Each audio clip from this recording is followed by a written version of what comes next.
بسم اللہ الرحمن الرحیم۔ میری کہانی پچھلے 32 سال پر پھیلی ہوئی ہے۔ روز اول سے ہی ہمارے گھر میں ایسے عجیب و غریب واقعات رونما ہو رہے تھے کہ ہم ان سے بے حد پریشان تھے۔ کچھ بزرگوں کی دعائیں اور باقی اللہ تعالیٰ کی مہربانی سے زندگی آگے چلتی ہی رہی، مگر 1998 میں زندگی نے اس وقت ایک نیا رخ اختیار کیا جب میری بڑی بیٹی FSC اور بڑا بیٹا میٹرک میں تھا۔ ان کے والد یعنی میرے شوہر نے فوج کی نوکری گولڈن ہینڈ شیک قبول کر کے چھوڑ دی تھی۔ دوسرے سال کے بعد کراچی سے ہمیں لے کر لاہور آ گئے اور ہم سب مجبوراً میرے ماموں کے گھر میں جو کہ خالی تھا منتقل ہو گئے۔ یہاں سب لوگوں نے میرے شوہر سے کہا کہ بچے ابھی بہت چھوٹے ہیں، تم فارغ نہیں بیٹھو بلکہ کوئی ملازمت یا کاروبار کر لو، مگر ان کا جواب یہی ہوتا کہ میں نے جو کرنا تھا کر چکا، اب جو کرنا ہے خود کرے، میرے پاس تو ان کے لیے اب کچھ نہیں۔ تاہم سب لوگ انہیں سمجھاتے کہ گھر کے اخراجات پورے کرنے کے لیے کچھ نہ کچھ ذریعہ آمدنی ہونا ضروری ہے۔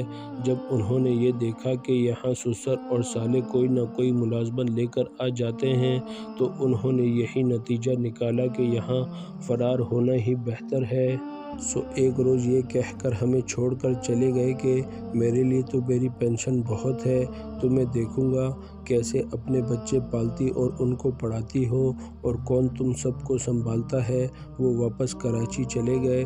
ان کے ہوتے ہوئے میرے گھر کا ماحول ایسا تھا کہ جیسے اس گھر پر کوئی اعصاب ہے۔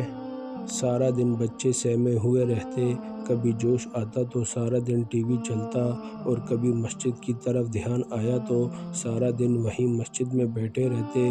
پینشن کی رقم کتابوں میں لگا دیا کرتے۔ جب ہم کراچی سے لاہور آئے تو 20 کے قریب ڈبے تھے جو کتابوں سے بھرے تھے۔ اتنا سامان نہیں تھا جتنی کتابیں تھیں، اور ان کو رکھنے کے لیے لوہے کی 6 عدد بڑی الماریاں تھیں۔ جب وہ کراچی واپس جا رہے تھے تو آدھی سے زیادہ کتابیں بیچ گئے۔ ہمیں تو وہ رونے کے لیے چھوڑ کر جا رہے تھے، مگر جاتے ہوئے شاید وہ بھول گئے تھے کہ جس ذات پاک نے اپنے بندوں کو پیدا کیا ہے اس نے یہ وعدہ بھی کر رکھا ہے کہ پالنے والی ذات اللہ تعالیٰ کی ہے۔ جب وہ یہاں سے گئے میری بیٹی MSc میں تھی، بڑا بیٹا انجینئرنگ میں، چھوٹا بیٹا میٹرک میں اور سب سے چھوٹا 6ٹھی جماعت میں تھا۔ میں نے چاروں بچوں کو شروع سے کہہ دیا تھا کہ تمہاری پڑھائی پر کوئی سمجھوتا نہیں کروں گی۔ نیک نیت تھی اور ذات باری تعالیٰ کا ساتھ تھا۔ میرے باپ بھائی اور ماموں ممانی نے میرا بہت ساتھ دیا۔ بچوں کی ہمت اور محنت تھی کہ آج ماشاءاللہ سے ہم اس مقام پر ہیں۔ بیٹی نے M.Phil کیا اور آج کل اپنے شوہر کے ساتھ سعودیہ عرب میں ہے۔ یہ دونوں میاں بیوی ملازمت کر رہے ہیں۔ بڑا بیٹا انجینئرنگ کر کے ملٹی نیشنل فارم میں اعلیٰ عہدے پر فائز ہے، اس کی بھی شادی ہونے والی ہے۔ اس سے چھوٹا جس نے سب سے زیادہ محنت کی، تعلیم کے ساتھ ہی ملازمت بھی شروع کر دی تاکہ بڑے بھائی کی پڑھائی متاثر نہ ہو، اب وہ MSc کر رہا ہے، ساتھ ملازمت بھی جاری ہے۔ بڑے نے پڑھائی کے بعد ٹیوشن کا سلسلہ جاری رکھا۔ سب سے چھوٹے نے MBA آنرز کیا ہے، اب MBA میں پڑھ رہا ہے، اور مجھے یہ فخر ہے کہ سب بچوں نے اپنے تعلیم اداروں میں ریکارڈ قائم کیے ہیں۔ میرے والد صاحب اور میری ممانی جان جو ہمیشہ ہماری مدد کرتے رہے، اپنے مالک حقیقی کے پاس جا پہنچے ہیں، مگر وہ ہمارے لیے ہماری زندگیاں آسان کر گئے ہیں، اور وہ بندہ جو ہمارا وسیلہ تھا وہ ہمیں سڑکوں پر چھوڑ کر چلا گیا تھا۔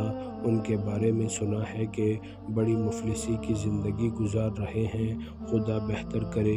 بچوں نے اپنی ہر خوشی میں باپ کو شریک کرنے کی کوشش کی، لیکن انہوں نے یہی کہا کہ میرے پاس کچھ نہیں اور رابطہ کاٹ دیتے۔ معلوم نہیں ان کے دل میں یہ خیال کیوں بس گیا تھا کہ شاید میرے بچے اور میں ہمیشہ کچھ مانگنے کے لیے فون کرتے ہیں، حالانکہ پچھلے 10 سال سے انہوں نے ایک پیسہ خرچے کے لیے نہیں بھیجا۔ اللہ تعالیٰ کی ذات بہت عظیم ہے۔ اس نے ہمیں ہماری محنتوں کا اتنا صلہ دیا کہ اس کا شکر ادا کرتے نہ تھکیں۔ اور سچ ہے، خدا جو کرتا ہے بہتر کرتا ہے۔ باپ جو ہمیں بیچ سفر میں چھوڑ کر چلا گیا، اگر ہمارے ساتھ رہتا تو شاید میرے بچے جو آج اپنی ہمت اور محنت کی وجہ سے باعزت زندگی گزار رہے ہیں اور میں ان کی خواہشیں دیکھ رہی ہوں، پتہ نہیں کہاں ہوتے۔ خدا کا لاکھ لاکھ شکر ہے کہ وہ جو کرتا ہے بہتر کرتا ہے۔